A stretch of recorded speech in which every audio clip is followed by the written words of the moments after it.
नमस्कार। चर्चा में सभी दर्शकों का स्वागत है। आजकल कोविड जो है चर्चा का विषय बना हुआ है। कह सकते हैं हम कोविड के युग में जी रहे हैं। कोविड जिसने पूरी दुनिया में तहलका मचाया हुआ है और मॉरिशस भी इससे अछूता नहीं है। आपको बताते चले कि कोविड की वजह से दुनिया भर में 2.8 लोगों की मौत हो गई है और 127 मिलियन लोग इससे संक्रमित हुए हैं। तो आज कोविड पर हम चर्चा करेंगे। अभी हमारे साथ स्टूडियो में उपस्थित हुए हैं जीतू अस्पताल के कार्डियोलॉजिस्ट विभाग के प्रमुख जो हैं डॉक्टर उमेश शामल। डॉक्टर जी नमस्कार। करुणा जी नमस्कार। प्रोग्राम में आपका स्वागत है। धन्यवाद। सबसे पहले हम ये कहना चाहेंगे कि जो 10 मार्च से देश में कन्फाइनमेंट लागू हुआ है, उसके बाद 31 मार्च से पहले चरण से डिकन्फाइनमेंट शुरू हो रहा है, यानी कि आंशिक रूप से अधिकारियों द्वारा गतिविधियों का ऐलान किया गया है। तो डॉक्टर जी, हम कन्फाइनमेंट में जी रहे हैं और देखते हैं कि दिन ब दिन ये जो संक्रमण की संख्या है, लोकल केसेस, वो बढ़ता ही जा रहा है। हम देखते हैं कि 260 से ऊपर पहुंच गए हैं। ऐसे में डिकन्फाइनमेंट का पहला चरण ये कितना सेफ है? आप स्थिति अगर देखेंगे तो ना मॉरिशस में ना दुनिया भर में कहीं भी अगर आप देखेंगे ठीक से तो कहीं भी सेफ नहीं है हम लोगों को निकलने के लिए, जिसको बोलते हैं डिकन्फाइनमेंट करने के लिए। लेकिन ये तो एक तरह का बात हो गया। दूसरी तरह का ये है कि हमारा इकोनॉमी भी चलना चाहिए। तो अगर हम सब लोग घर में बैठे रहेंगे, कन्फाइनमेंट में रहेंगे, हमेशा कितने दिन तक रह पाएंगे कन्फाइनमेंट में? तो मुश्किल ये है कि बच तो सकते हैं, लेकिन कितने दिन तक बचेंगे फिर? और फिर हमारा इकोनॉमी अगर आप देखेंगे तो इकोनॉमी चल नहीं रहा है बिल्कुल भी। अगर हम लोग घर में रहेंगे तो इकोनॉमी एकदम ठप पड़ जाएगा, है अच्छा, ना? पर क्या कह सकेंगे कि हमें इस कोविड के साथ भी जीना चाहिए? अच्छा, ये आपने एक बहुत अच्छा सवाल पूछा हमसे, क्योंकि जिस तरह से हम लोग जीते हैं यहाँ पर धरती पर, उसी तरह से अन्य जीव हैं जो लोग जीते हैं हमेशा, है ना? जिसमें कीटाणु हैं, जिसमें हमारे मछली हैं, जिसमें हमारे जानवर लोग हैं, सब लोग अपने अपने जगह पर स्थित है। लेकिन इस बार ऐसा हो गया कि एक ऐसा वायरस आ गया है जिसके हम कोरोना नाम के वायरस के नाम से जाने जाते हैं, कोरोना वायरस, जिसको कोविड कहते हैं हम लोग। तो कोविड एक ऐसा वायरस आ गया जो कि आज तक हमको पता नहीं चला कि कहाँ से आया ये। कोई बोलते हैं कि लेबोरेटरी से आया, कोई बोलता है कि जानवर से आकर हम लोगों में आक्रमण किया।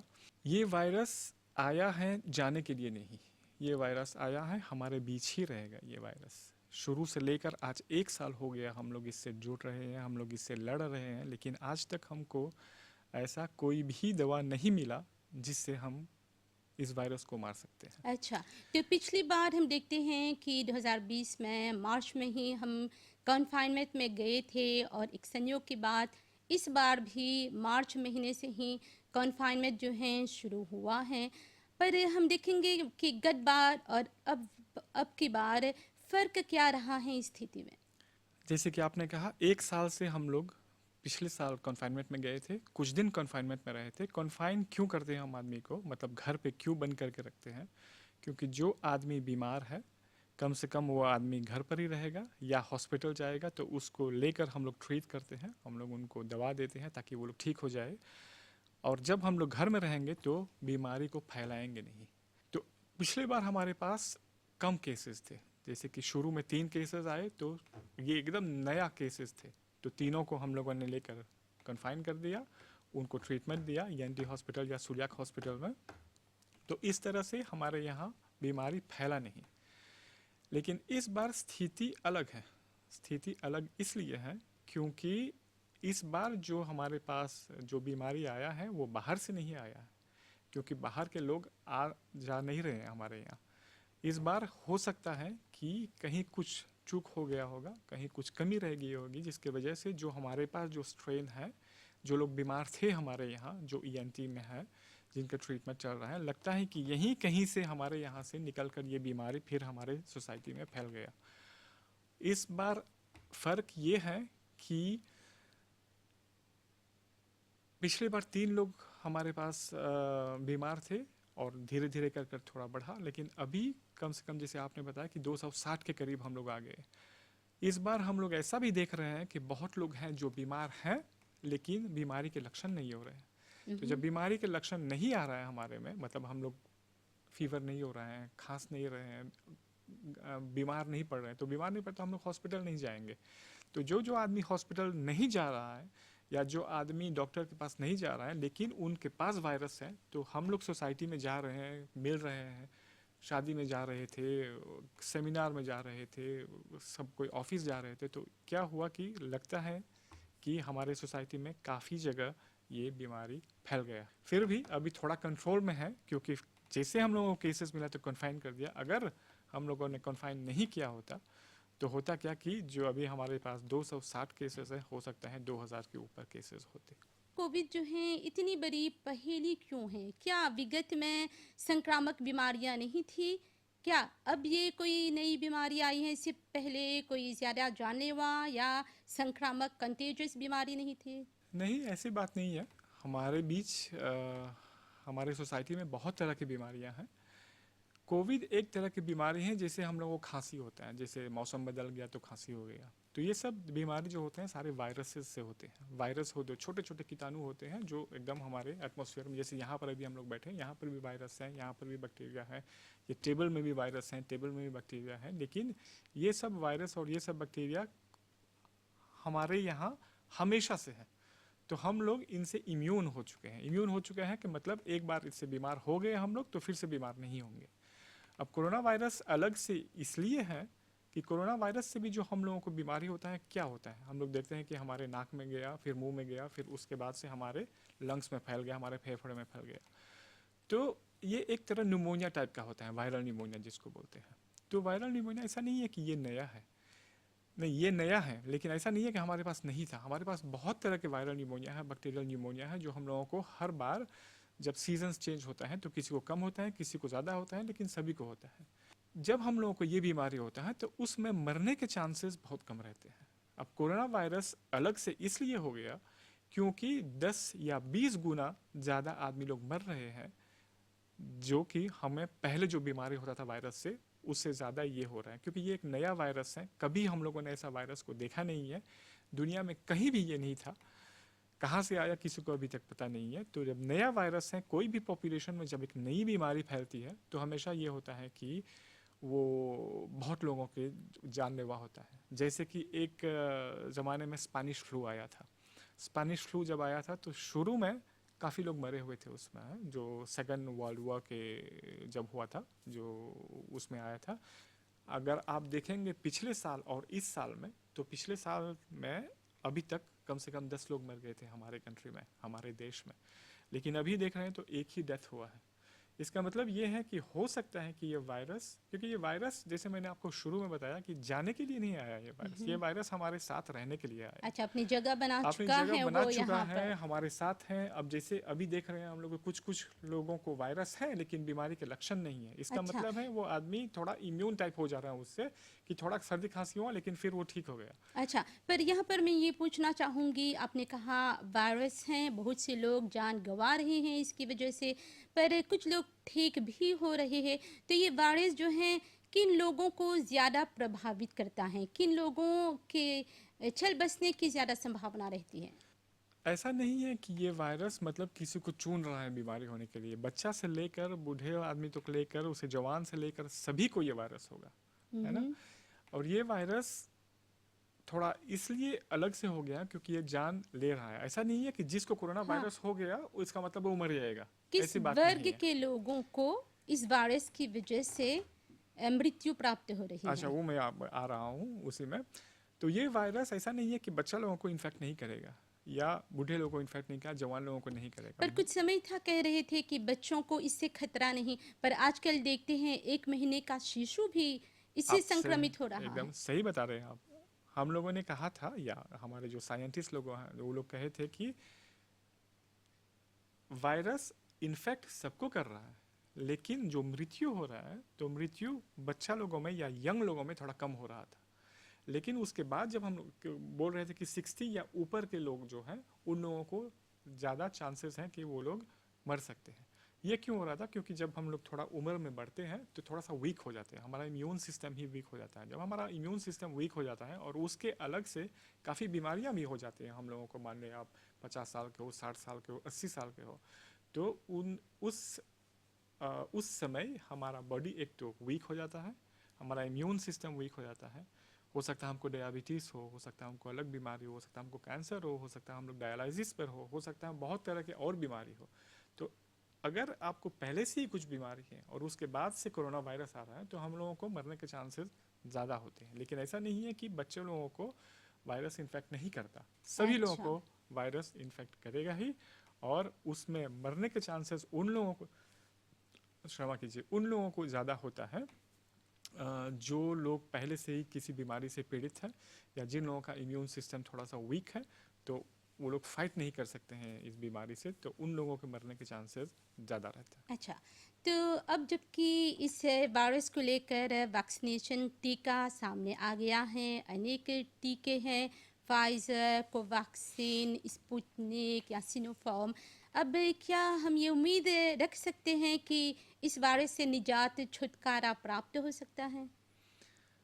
अच्छा, ये एक बहुत अच्छा सवाल है और ये आदमी को ठीक से, हम जितने श्रोतागण लोग हैं जो भी सुन रहे हैं हम लोगों को, उन लोगों को समझना चाहिए कि जैसे मैंने शुरू में फिर से बताया आपको कि ये बीमारी जाने वाला नहीं है, ये हमारे साथ ही रहेगा, हमेशा यहाँ पर रहेगा। ये एक समय की बात है कि कब आप इन्फेक्ट होंगे, कब मैं इन्फेक्ट होऊंगा, कब ये पॉपुलेशन इन्फेक्ट होगा। इनफैक्ट सब लोग कम से कम होंगे इस बीमारी से। अब जो वैक्सीन आया तो हमारे पास दो रास्ते हैं, या तो जो भी पॉपुलेशन है, दुनिया भर की पॉपुलेशन आप ले लीजिए, चलिए मॉरिशस को लेते हैं पहले, तो जो हमारा 1.2 मिलियन पॉपुलेशन है, कभी न कभी चलकर इसमें काफ़ी लोग इन्फेक्ट होंगे ही होंगे। क्योंकि अच्छा, पिछले साल हम लोगों ने फ्रंटियर अपना बंद कर दिया था कि बाहर से कोई आएगा जाएगा नहीं। एक साल बाद क्या हुआ?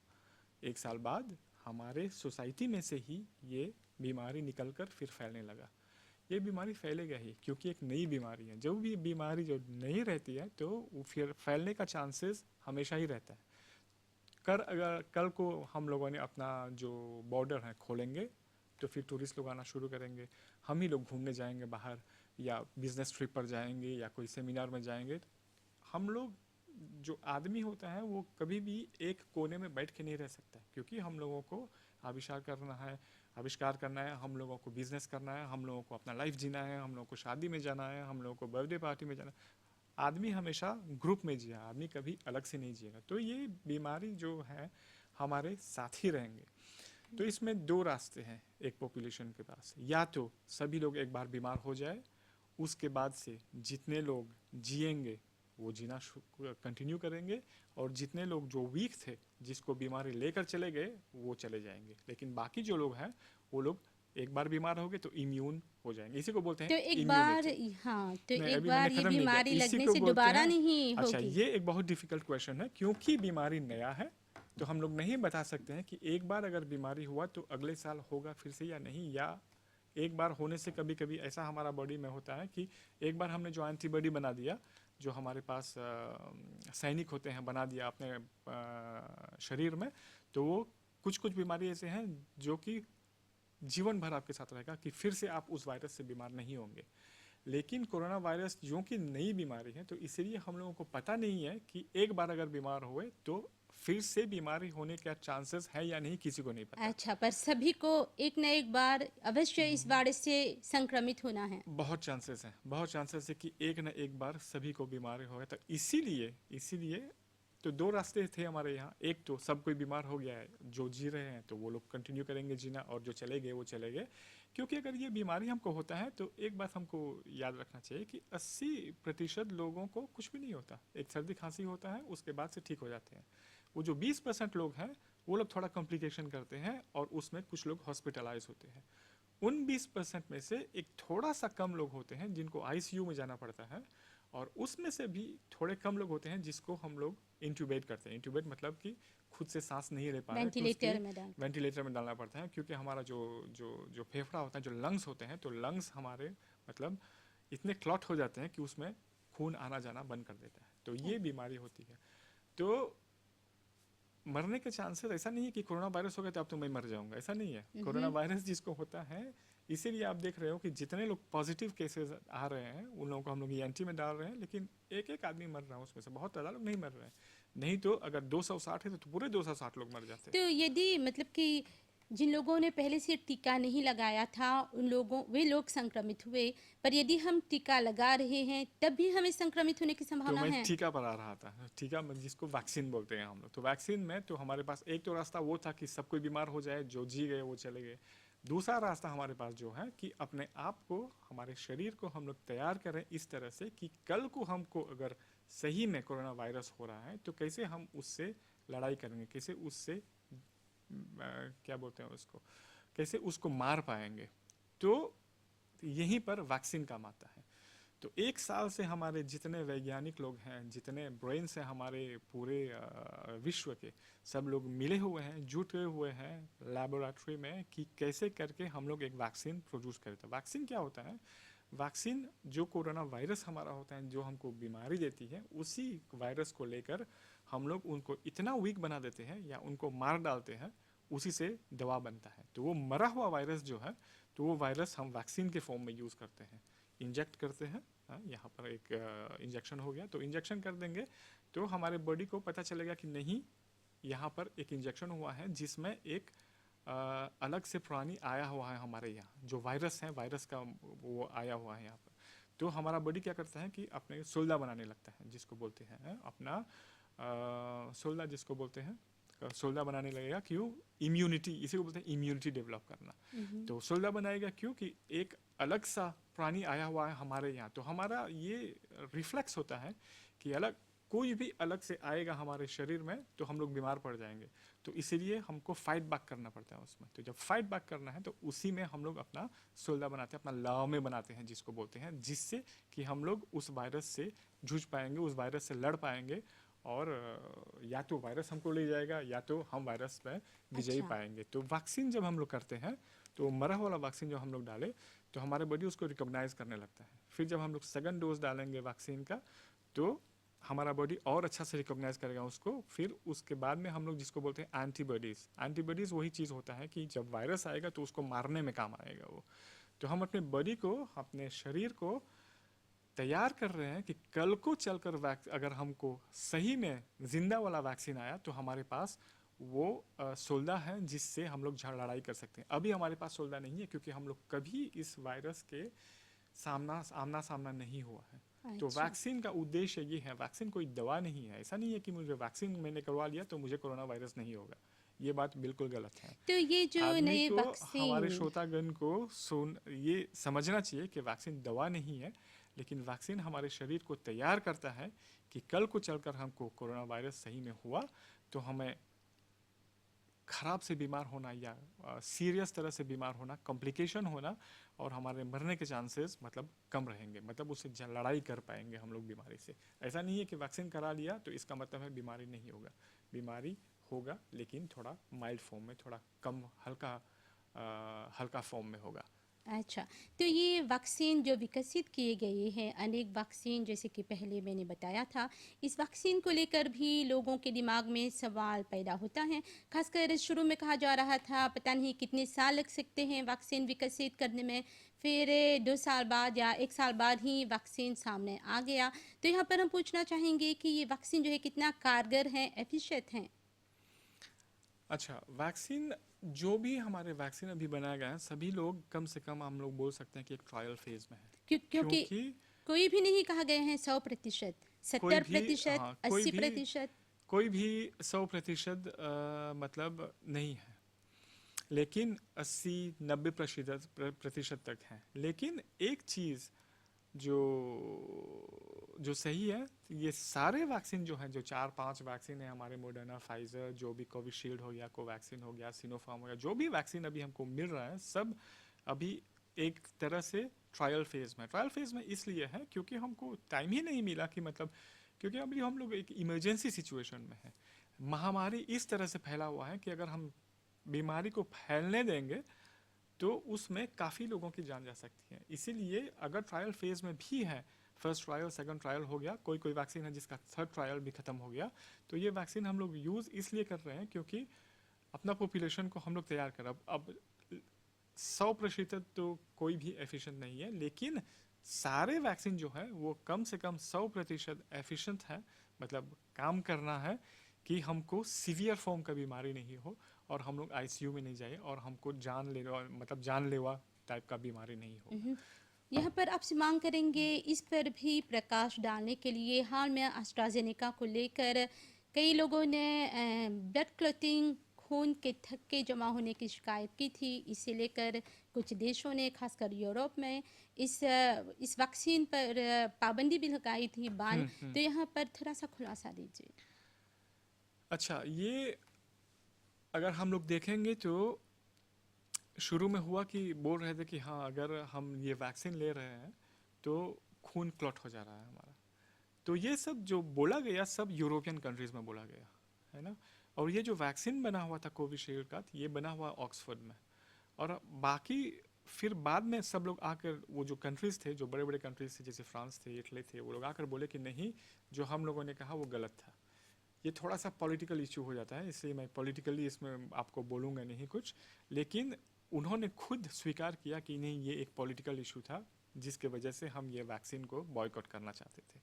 आज भी अगर आप देखोगे तो कम से कम 29 मिलियन वैक्सीन है जो यूरोपियन कंट्रीज़ में स्टॉक्ड है, और वो स्टॉक हुआ वहाँ पर है, जबकि बाकी दुनिया में वैक्सीन की कमी है और वहाँ पर स्टॉक करके रखा हुआ है क्योंकि वो लोग देना नहीं चाहते हैं, क्योंकि वैक्सीन बहुत कम है और मांगने वाले बहुत हैं। देने वाले कम है, मांगने वाले बहुत हैं। तो ये थोड़ा सा पॉलिटिकल इशू हो गया था। नहीं तो अभी तक एक भी केस ऐसा नहीं मिला जो कि वैक्सीन की वजह से किसी का डेथ हो गया या वैक्सीन की वजह से किसी का ब्लड क्लॉट हो गया। अच्छा। और ऐसा भी नहीं है कि ये जो ब्लड क्लॉटिंग वाला चीज़ है कि ये कोई नया चीज़ है। ये हम लोग हमेशा देखते हैं कि पेशेंट्स आया है जिसके ब्लड क्लॉट या तो उनके लंग्स में चले गए हैं या उनके पैर में हो गए हैं। ये एक कॉमन फेनोमेनन है। ये हम लोग कम से कम हफ्ते में या हर 2-3 दिन में हम लोगों को रोज़ देखने को मिलता है हॉस्पिटल। ये कोई नई बात नहीं है, लेकिन वैक्सीन को लेकर ये हुआ, ये साइंटिफिकली प्रूव हो गया है कि ये गलत बात है। अच्छा, तो हम देखते हैं कि हमारे यहाँ जब वैक्सीनेशन कैंपेन शुरू हुआ तो सबसे पहले जो फ्रंट लाइनर लोग हैं, खासकर जो मेडिकल स्टाफ हैं, उन लोगों को वैक्सीन लगाया गया। पर आज हम देख रहे हैं जो खुद मेडिकल कर्मचारी हैं, वे लोग भी इससे संक्रमित हो रहे हैं। थोड़ा सा इस पर भी खुलासा दीजिए। हाँ, ये बात सही है कि फ्रंट लाइनर्स को हम लोगों को पहले वैक्सीन कराना चाहिए, क्योंकि फ्रंट लाइनर्स वही लोग हैं जो कि एकदम फ्रंट लाइन में हैं, जिसको नाम ही इसलिए फ्रंट लाइनर्स है। क्योंकि हम जैसे डॉक्टर लोग हो गए, जैसे हम लोग हो गए, नर्सिंग ऑफिसर हो गए, पुलिस वाले हो गए, जो सुपरमार्केट में काम करते हैं वो लोग हो गए, जितने लोग मतलब पॉपुलेशन के इन टच में हैं।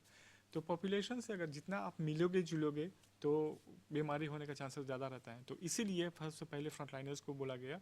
उनके बाद हम लोगों ने बोला कि हमारे यहाँ जो हमारे बुज़ुर्ग लोग हैं उन लोगों को कराएंगे, फिर जनरल पॉपुलेशन में कराएंगे।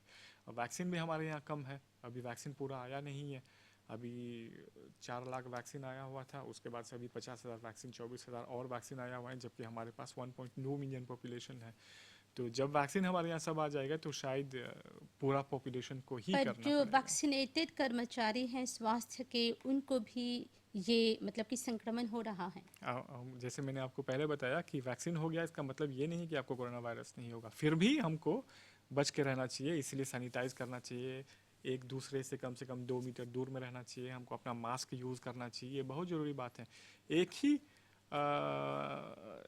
एक ही रास्ता है जिससे हमें बीमारी नहीं हो, वो कि हम एक दूसरे से दूर रहे, अपना मास्क यूज़ करें और सैनिटाइज करें। ये 100% एफिशिएंट है, कोई भी वैक्सीन से भी ज़्यादा एफिशिएंट है। लेकिन कितने देर तक हम लोग इसको कर पाएंगे, ये सवाल पैदा होता है। और हम अपने प्रोग्राम के आखिर तक आप पहुँचे हैं, तो जो लोग अभी भी वैक्सीन लगाने से हिचकिचा रहे हैं, उन्हें क्या कहेंगे आप? डॉक्टर के होने के हैसियत से मैं यही सलाह दूंगा पूरा पॉपुलेशन को कि ये जो वैक्सीन बनाया गया है, जो भी वैक्सीन हमको मिल रहा है, क्योंकि हम लोग वैक्सीन बनाते हैं नहीं, हम लोगों को अलग अलग देश से मंगवाना पड़ेगा वैक्सीन, खरीदना पड़ेगा वैक्सीन, जो भी प्राइस लगे उसमें खरीद के लाना पड़ेगा। वो वैक्सीन हमारे जो अथॉरिटीज़ हैं खरीद के ला रहे हैं बाहर से, हमारे एक तरह से बोल सकते हैं हमारे घर तक भी आ जा रहा है वैक्सीन। तो हमारा ये फ़र्ज़ बनता है कि हम लोग कम से कम अपने आप को वैक्सीनेट कराएं, कि हम अपने आप को प्रोटेजे करें, जिसको बोलते हैं, हम अपने आप को सुरक्षित बनाएं। सुरक्षित बनाएं, हम अपने परिवार को सुरक्षित बनाएं, हम अपने बच्चों को सुरक्षित बनाएं, क्योंकि अगर मुझे हो गया तो मैं घर में जाके अपने बच्चों को दूंगा, बच्चे लोग जाकर स्कूल में देंगे, स्कूल से फिर टीचर के पास जाएगा, टीचर अपने घर में जाकर देंगे, तो इस तरह से ये बीमारी फैलेगा।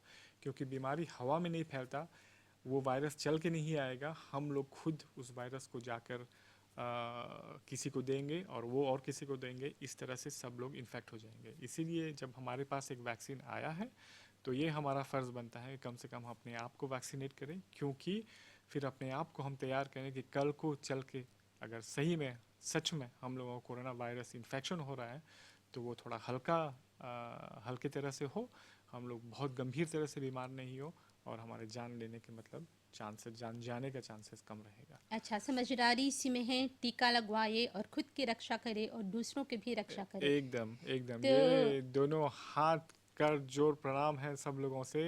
सलाह यही है कि मांग है कि आप लोग जो भी आपके घर के पास जो वैक्सीनेशन सेंटर है वहाँ जाएं, अपने घर के और